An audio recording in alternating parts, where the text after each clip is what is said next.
श्रीराम जय राम जय जय राम, श्रीराम जय राम जय जय Ram. 26 August. कारणा वाचून जो आनंद तो खरा. जगण्यामध्ये काहीतरी आनंद असला पाहिजे. जगणे हे आनंददायक आहे. मग आपल्याला दुःख का होते? म्हणजे मनुष्य आनंदासाठी जगतो आणि दुःख करतो. याचे कारण असे की आपण कशाकरिता काय करतो हेच विसरतो. मनुष्य आनंदासाठी न जगता वस्तूसाठी जगतो. वस्तू ही सत्य नसल्यामुळे तिचे रूप अशाश्वत असते. अर्थात तिच्यापासून मिळणारा आनंद हा देखील अशाश्वत असतो.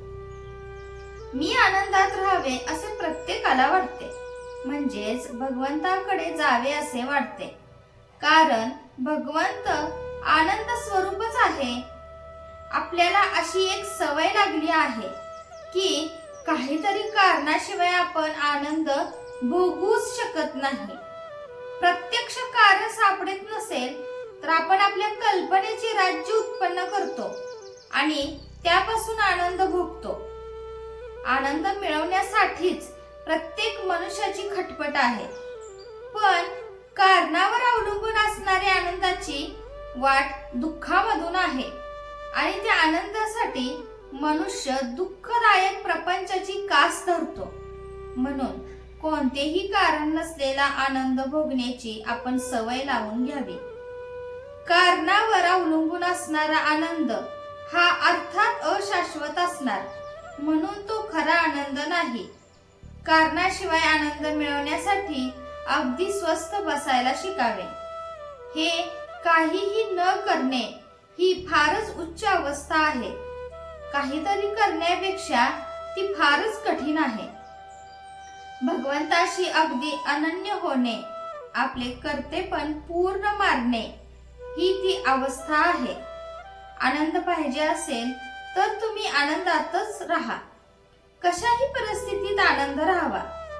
आपल्या मनासारखी गोष्ट घडून आली तर समाधान वाटावे. कुणीही मनुष्य स्वतःसाठी सर्व करतो. समजा आपल्याला त्रास देणारा कुणी आहे.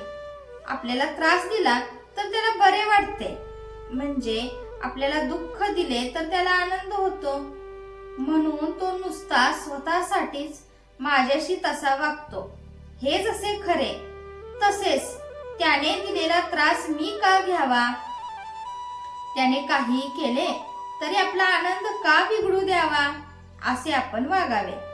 काल जे झाले त्याबद्दल दुःख करू नये. उद्या काय होणार याची काळजी करू नये. आज मात्र आनंदात आपले कर्तव्य करावे आणि भगवंताच्या अनुसंधानात राहावे.